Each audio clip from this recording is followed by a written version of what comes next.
What you're about to hear is one of those stories that starts with something so small, a single piece of stolen bread, and ends with something so impossibly large it almost doesn't seem real. Imagine being 15 years old, already half-starved, in a drought-stricken village, accused of theft in front of everyone you've ever known, and then cast out into the wilderness with literally nothing. No food, no water, no shelter, no family. Most people wouldn't last a week. But this girl didn't just survive, she transformed the very land that rejected her into something that would one day sustain the people who banished her. And the twist? They never knew it was her. Not until it was almost too late. If you like stories where justice comes quietly, where revenge tastes like fresh bread instead of blood, and where one person's unbreakable will changes everything ... hold on tight. You're not going anywhere for the next half hour. Let's begin.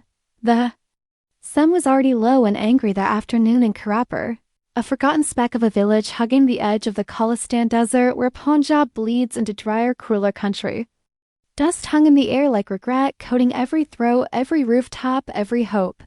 15-year-old Aisha stood barefoot in the cracked center of the village square, the same square where weddings were celebrated with drums and where funerals passed in silence. Today it smelled of judgment, sweat still coming from forgotten cooking fires, the faint metallic tang of fear rising off her own skin. Her heart slammed against her ribs so hard she could feel it in her teeth. The elders sat on their string charpoys, dragged into a half circle, faces carved from the same sun-leathered wood as the thorn trees that bordered the fields.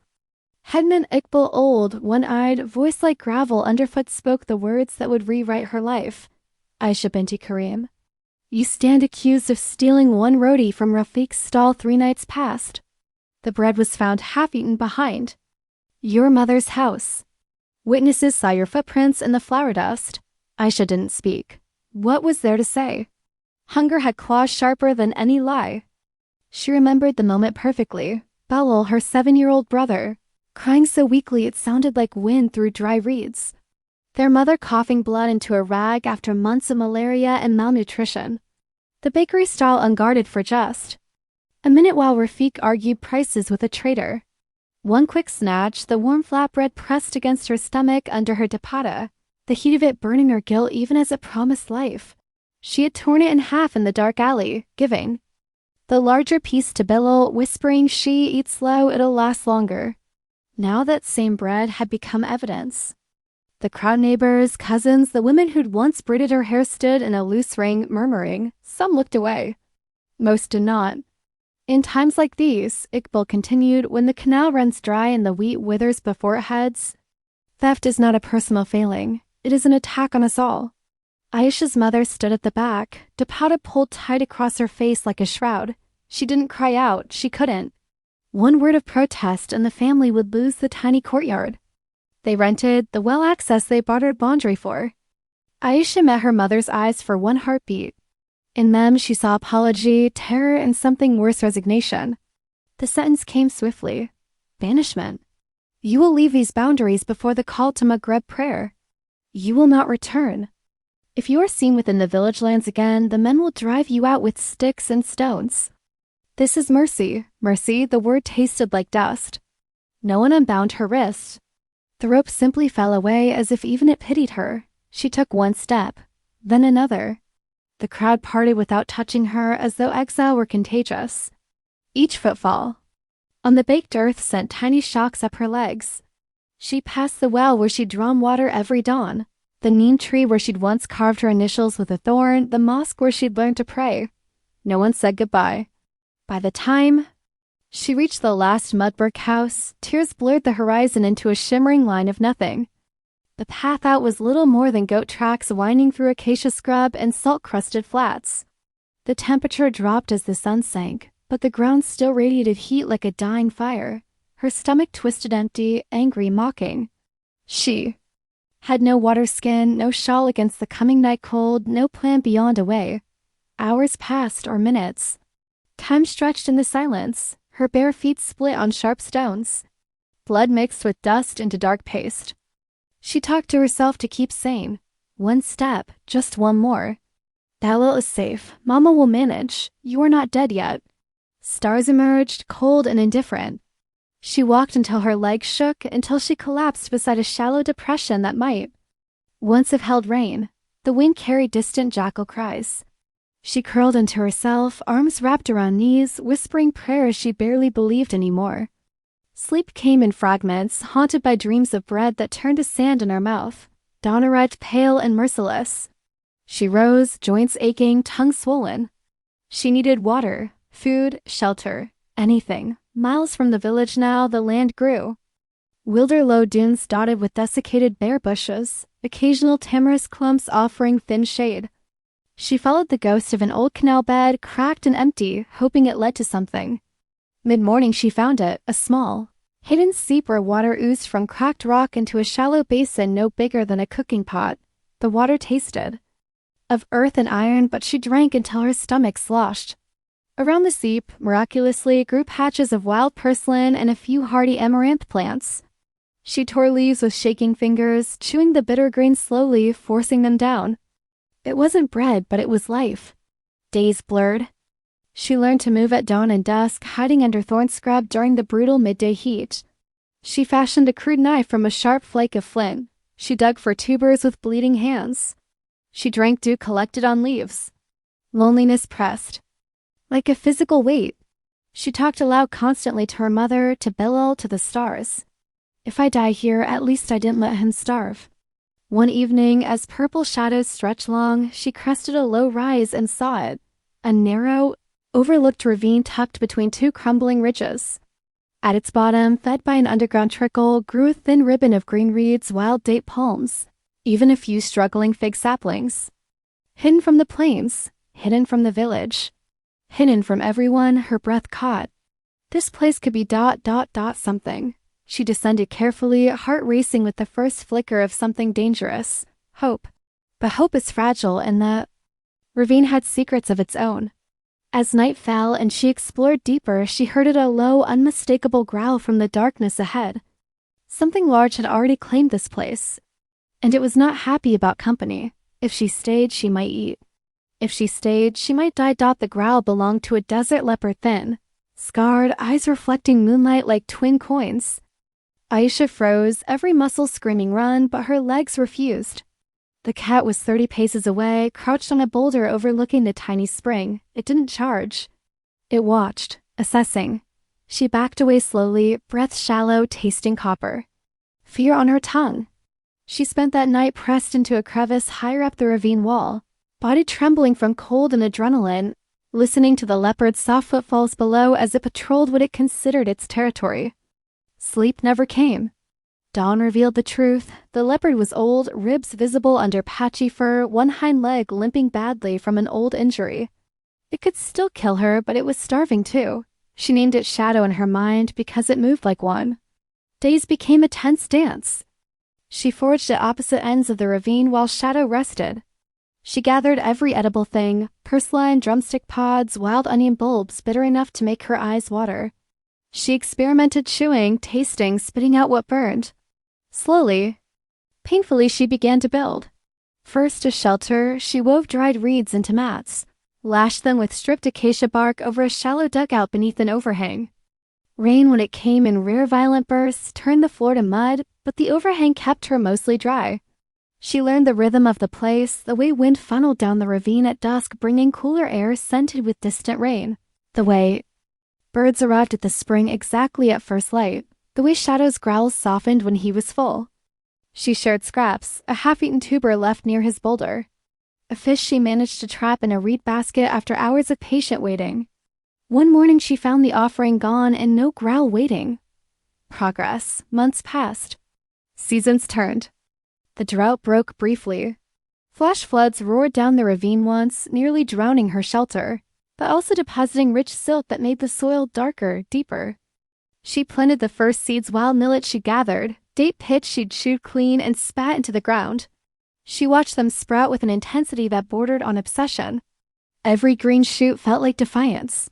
She talked to the plants, the way she'd once talked to Belol. Grow strong. Don't give up, we're still here. Her body changed, leaner, harder, hands calloused into leather, hair matted and sun-bleached, but her mind sharpened. She remembered every story her grandmother had told about desert survival, every tip from the old herder who'd passed through. Before the roads died, she built a small terrace system from stones and mud, channeling the trickle to irrigate rows. She domesticated what she could, trapping young hares, coaxing them with greens until they bred in captivity. She even fashioned a crude bow from acacia and sinew, practicing until her arrows flew true enough to bring down birds. Loneliness never left, but it became familiar, like an old scar. Then came the first real twist. 3 years after banishment. During a rare market season when traders skirted the desert edge, she crept close enough to overhear news from Karapur. The drought had worsened. Crops failed completely. People were leaving. Belal, now 10, was sick. Her mother begged for work but found none. Aisha cried that night, silently, face pressed into her reed mat. She couldn't go back. But she could send something. She began leaving baskets of surplus millet, dates, dried greens wrapped in old cloth, placed at the edge of the old canal path where nomads sometimes passed. She never showed herself. She watched from hiding as a goat herd found the first one, stared in disbelief, then took it gratefully. Word spread quietly among the fringes. Someone leaves food near the old ravine track, like manna. No one connected it to the banished girl. Why would they? She was presumed dead. Years folded into one another. The farm grew. Hidden terraces produced wheat, barley, lentils. Date palms fruited heavily. She traded surplus with passing Bedouin for tools, cloth, even a few chickens. Shadow died one winter night, curled near her fire. She buried him under stones and cried harder than she had since the square. But the ravine was hers now, completely, fiercely. Then the biggest drought in memory hit. Karapur teetered on collapse. Wells dried, children swelled with hunger. Desperation bred rumors. The ghost of the bread thief still haunts the desert, and she feeds those who need it. Aisha heard the stories through her nomad contacts. Part of her wanted to reveal herself. Part of her, the part still 15 and bleeding in the square, wanted them to suffer just a little longer. But hunger doesn't care about grudges. She doubled production. She risked everything, leaving larger caches closer to the village under. Cover of night, heart pounding as she crept within sight of the minaret. One night she saw her mother at the edge of the fields, thinner than memory, searching the darkness as though she felt eyes on her. Aisha almost stepped forward, almost. Instead, she left the biggest basket, yet enough grain for weeks, and vanished back into the shadows. But someone had seen her silhouette against the moon. Word reached the elders. A woman, young, moving like a ghost. Bringing food no one can explain. Suspicion turned to fear. Then to a plan. They would find this mysterious provider and force her to give everything. As torches began to appear on the horizon one moonless night, moving steadily toward the ravine, Aisha realized the secret was over. They were coming for her farm, and they would take it all unless she stopped them first. The torches bobbed like angry fireflies across the dark plain. 20 men at least, sticks and axes in hand. Voices carrying threats on the wind. Aisha watched from the ravine rim, breath fogging in the cold pre-dawn air, every nerve alight. She had prepared for this moment in quiet nightmares for years. The farm was lush now, terraced fields glowing faintly green even in starlight, date palms heavy, chickens murmuring in their reap coop, underground grain pits full to bursting. Enough to feed Karapur through the winter. Enough to make them forget mercy. She could run deeper into the desert. She could poison the spring. Instead, she chose something harder, confrontation. She lit a single small fire at the ravine entrance, visible for miles, and waited. They arrived at dawn, spreading out in a weary semicircle. Headman Iqbal led, older now, back-bent, but voice still iron. "Show yourself," he called. Aisha stepped from the shadows, taller than they remembered, hair braided with desert beads, eyes steady. No one recognized her at first. Then her mother, frail. Leaning on Bilal, who was now a lanky teenager, gasped and dropped to her knees. "Aisha?" The name rippled through the men like wind through dry grass. Iqbal's face drained of color. "Impossible."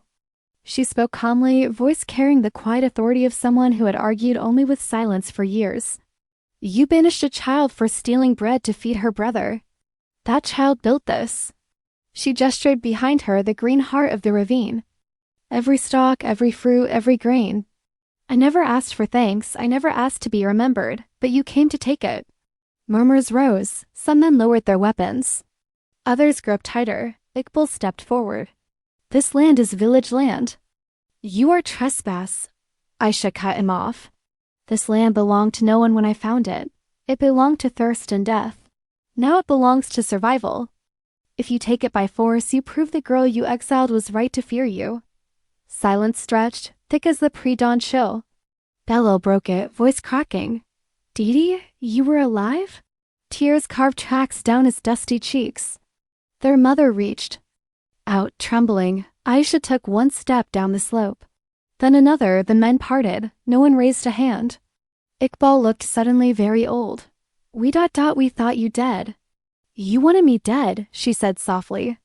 But hunger taught me better lessons than exile ever could. She led them through the ravine slowly, deliberately.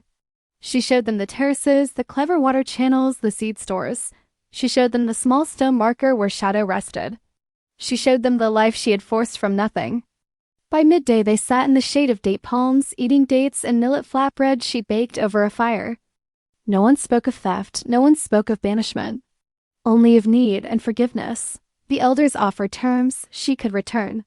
She could farm openly. They would protect her land. She refused. I will feed Karapper, she said. But from here. From the place he sent me to die. You will come to me when you need. You will leave when you are done, and you will remember why.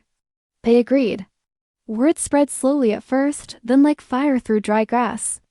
The banished girl had become the desert's secret mother. Caravans detoured to trade. Children were sent to learn her ways. And every season, baskets appeared at the village Ajinef, always enough. Years later, when Aisha's hair began to silver in her hands carried the map of every plant she'd ever touched, she sometimes walked to the old square at dusk. No one banished her now. They bowed their heads in quiet respect. She never spoke of revenge, she didn't need to. The bread she once stole had multiplied into thousands. And the town that cast her out now ate from her hand. If that doesn't prove that sometimes the smallest act of desperation can grow into the greatest kind of justice, I don't know what does. Strange, dark, and mysterious stories like this one happen every day somewhere. If this one stayed with you until the end, smash that like button right now. Drop a comment with bread to feast if you're still thinking about Aisha's quiet triumph. And subscribe with notifications on so you never miss the next one. Because, trust me, the next story is already waiting. And it's even wilder. I'll see you there.